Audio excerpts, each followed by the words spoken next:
This is Dr. Ted Hildebrandt in his New Testament History, Literature, and Theology course, lecture number 20, introducing the book of Acts up to Pentecost in Acts chapter 2. Well, welcome back.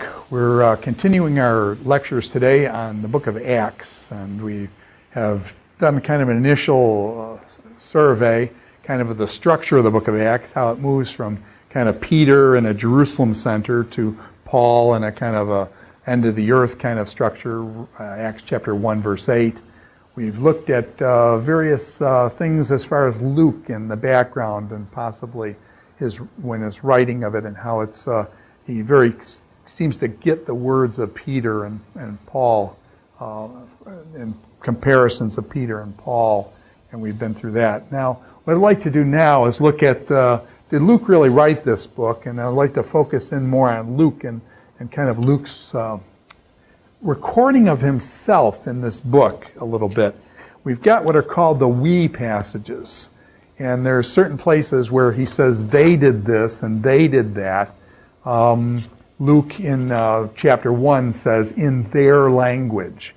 Well, it's clear he's not Jewish then. He says in their language. So he uses the third person there. But in certain places in the book of Acts, it's they did this, they did this, they did this, they did this, and then all of a sudden he changes to we did this, we did that. And so you can kind of trace where Luke was with Paul as a result of this, the we say passages. So these are called the we passages, and there are three of them that I want to kind of develop in particular. On the second missionary journey of the Apostle Paul, Paul went in the first missionary journey into kind of the central Turkey. The second missionary journey, he leaves Barnabas and John Mark. They go to Cyprus, and Paul picks up Silas, and they basically go through Turkey up to northwestern Turkey. He wants to go to Ephesus, but the Spirit takes him north, and they go up to a place called Troas, which is near the place of Troy up in northwestern Turkey. And at Troas is where the we's start. And so in chapter 16, for example, this is on the second missionary journey, Paul and his companions traveled throughout the region of Phrygia and Galatia, having been kept, and then it goes on, when they came to the border of Mysia, they tried to enter. After Paul had seen the vision, this is the Macedonian vision, come over to Macedonia and help us. After Paul had seen the vision, we got ready at once to leave for Macedonia, concluding that God had called us to preach the gospel to them. When they had passed, and then when you go down, and so then basically he goes from Troas over to Philippi. And then you have this situation in chapter 16 with the Philippian jailer. Paul casts this demon out of this soothsaying, prophesying girl. The guys lose the money on this girl because they were making money. She was prophesying the future and stuff. He casts the demon out. These guys don't have any money from this girl anymore. They get mad at Paul, throw him in prison. So now Paul's in prison. There's a Philippian jailer there. They're singing in prison at night. And finally an angel comes, opens the door and things. The Philippian jailer is ready to kill himself. And Paul gets freed. And basically the Philippian jailer asks, what must I do to be saved? Great statement there. Believe on the Lord Jesus Christ and you shall be saved. But great statement there. But then what happens? When Paul leaves Philippi, so it goes, the we's go from Troas in northern Turkey over to Philippi. Philippi named after Philip of Macedon, as we talked about earlier.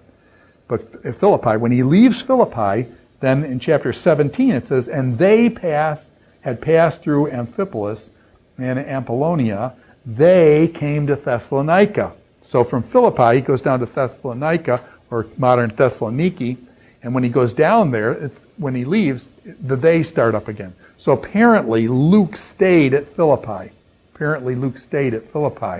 So from Troas to Philippi and the second missionary journey, and then the third missionary journey, guess what happened? Paul makes his way again through Turkey and up and over, and when he hits Philippi again, all of a sudden the we's start up again. So the we's start up again at Philippi. Apparently Luke had stayed there, and when Paul comes again, the we's start up. So you see that Luke is very precise in his historical record of when he's with them and when he's not, using these we's. the Wees then on the third missionary journey goes to Philippi, and then the Wees travel with Paul all the way back to Jerusalem. And we said that Paul on the third missionary journey was collecting money for the poor people in Jerusalem. And so Luke is with him all the way from Philippi, then back to Jerusalem. And then the 2 years while Paul is in prison in Palestine, Luke is there. Those are we passages when Paul's in prison in Caesarea, Jerusalem and then Caesarea. Luke, those are we passages. So the second missionary journey, Troas to Philippi. Third missionary journey, Philippi down to Jerusalem. And then there's the great chapter in chapter Acts 27 where Paul then he makes an appeal to Caesar. He makes an appeal to Caesar. They were going to send him back to Jerusalem, and he knew that if he was taken back to Jerusalem, he's going to get killed. They were setting up a plot. They were going to jump him and kill him on the way up to Jerusalem and stuff. So Paul knows he's got to do something. So he appeals to Caesar and says, hey, I'm a Roman citizen. I appeal to Caesar. So now they've got to send him to Rome. And so they bring in Agrippa and said, what are we going to charge this guy with? We're going to send him to Caesar. We've got to have some sort of charges.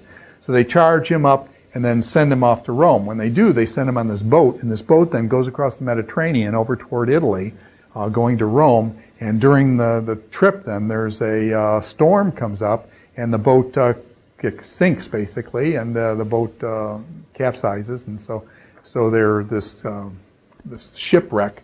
The shipwreck takes place in Acts 27, and it tells them about they throw all the goods overboard, and things like that, and they're trying to lighten the ship, and all this. They're going to start throwing prisoners overboard. Paul warns them about that, and they end up on the Isle of Malta. They crash in on this Isle of Malta. And then Paul goes there. But this Acts chapter 27, some people have said, is one of the best ancient descriptions of voyaging on the sea that you have from the ancient world.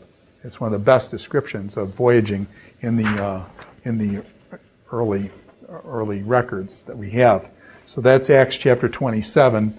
Paul, and by the way, Luke is with them. Those are we passages when, in other words, basically goes from Philippi to Jerusalem. He's with Paul 2 years in Palestine. And when Paul goes to Rome, Luke is with him. Those are we passages.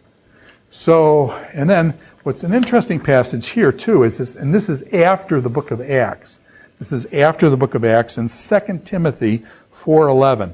Now this is, Paul was at Rome probably around 63 or thereabouts. And this is after, this is more like 67. This is like 5 years later. In 2 Timothy 4:11, it says this, and this is during Paul's what they call the second Roman imprisonment. Paul was probably interred in Rome twice. The early time in the book of Acts, about 63, and then he apparently is turned later, about 67, 68. 2 Timothy chapter 4, verse 11, it says, Paul speaking, "For Demas, because he loved this world, has deserted me, and has gone to Thessalonica. Crescens has gone to Galatia, and Titus to Dalmutha.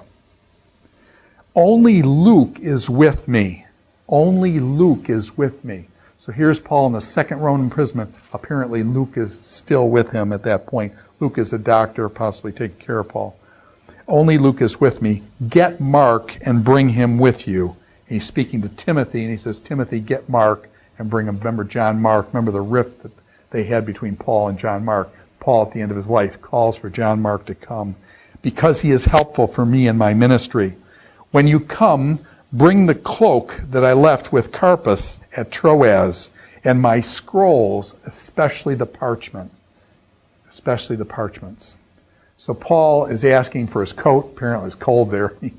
So he's asking for a coat. And then he says, remember to bring the scrolls, especially the parchments and things. And so, beautiful statement there in 2 Timothy chapter 11, indicating that Luke is still with Paul on the second Roman imprisonment there. And so that's kind of